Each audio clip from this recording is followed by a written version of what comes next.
Hello everyone, welcome. I'm Stacy and today we are going to be coloring in this little cherry blossom branch.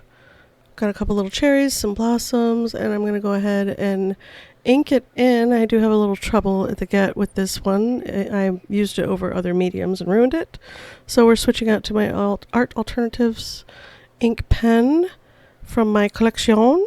And this is the size 0.5. And I'm just loosely, gently skimming the ink over the page. I'm not minding the textures. I don't need a firm, hard line. And just doing the line work for the piece. This, for me, is great fun. I find doing line work to be super relaxing and rewarding. Again, I'm sorry for any camera shake that happens. When I was doing this session of paintings, I did not tighten the bolt that keeps my camera from shaking like that when I'm getting aggressive on the page.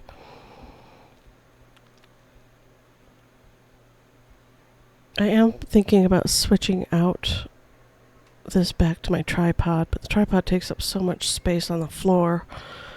And I have my granddaughter here 2 days a week, so that becomes problematic. I don't want to have to pick it up and put it away every time she comes over. This is fine. I'm just being a whiny little brat. I love drawing branches and twigs and trees and the textures and stuff on them. I find it to be very satisfying and, yeah, lots of fun to do. And this branch in the reference photo, had tons of texture. If you've ever looked at cherry blossom branches, the trees themselves are pretty rough, rugged looking little things, especially when they get old. I'm just popping in some little lines for florals peeking in from the edge, little edges of petals popping in. A little bit more detail here with the line work, a little bit more contrast. We are going to go over this with watercolor after I do all the line work, which kind of tends to soften the line work a little bit. You'll notice that as we go, that some of the line work disappears, which is totally fine. If you use, I'm using my Beam Paints collection, and they do have some gouache in the set. So if you see me use any opaque colors that kind of cover up line art or any kind of drawing underneath pretty nicely, it's usually one of the Beam Paints gouaches that I'm using. If I'm not using doing a strictly gouache piece, that's what you can expect there. And I'm not pulling out the gouache from the set. I just use them all at once. This is a red that I don't normally use. I have forgotten the name of it. It is one of the brighter reds. I'm not really a red person. I tend to lean more towards, I really like M. Graham's quinacridone colors. The quinacridone magenta is a particular favorite, and the rose are my favorite reds because they lean towards pinks really nicely, like a true pink. But for cherries, I figured I could use the red. It was a instant decision. Cherries, red. Let's use the red.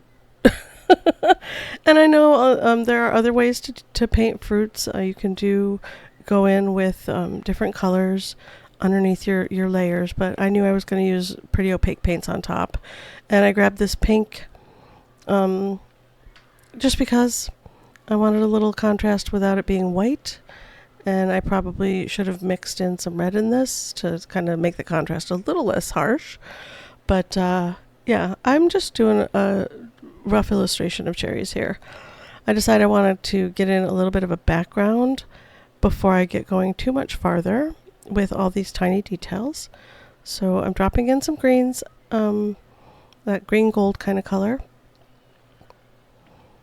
And dropping it over the leaves and on the branch, everywhere. It makes a nice base local color for branches and greenery.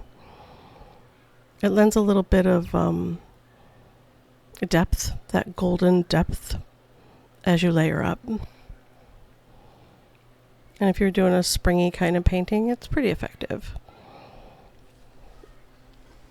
I don't remember when cherries come into season to pick. But yeah, here we are. My whimsical little cherry painting. And I'm dropping in that opaque pink. Ooh, sorry. Because cherry blossoms are white with a little bit of pink in them, that pinkish, reddish kind of color. I'm rolling on memory here.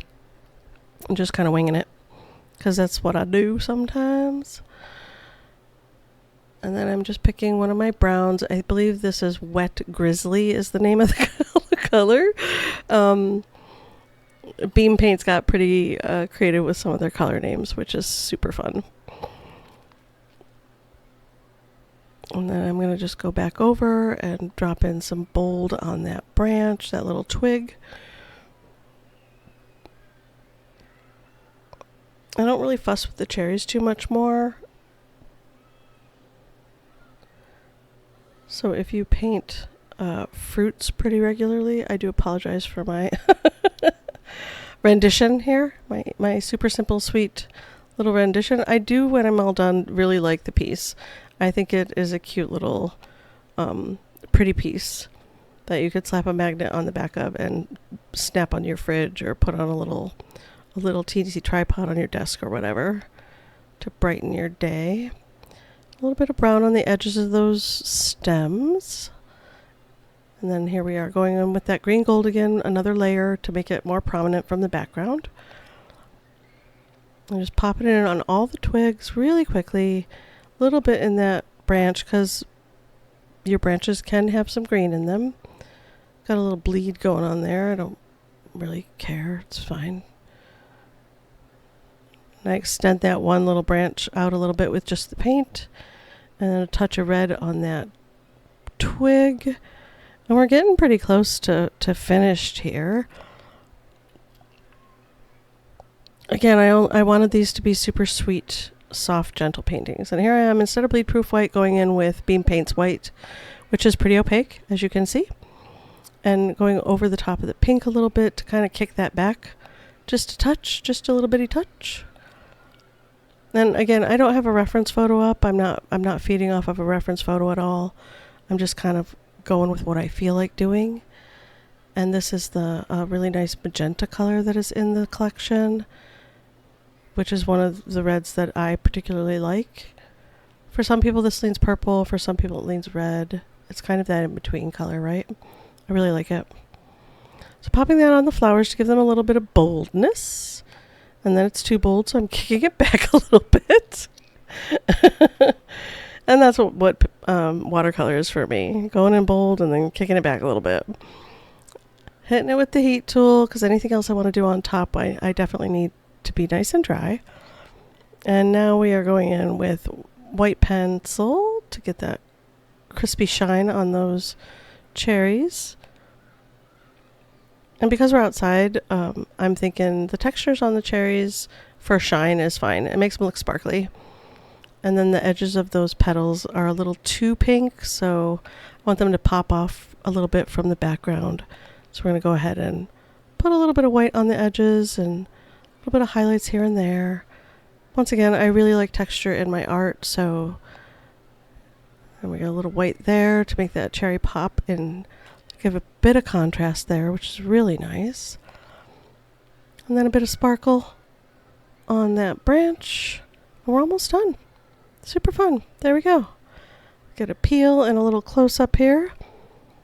Don't forget to like, subscribe, and leave a comment or a thumbs up or a flower or a cherry in the comments. That'd be great.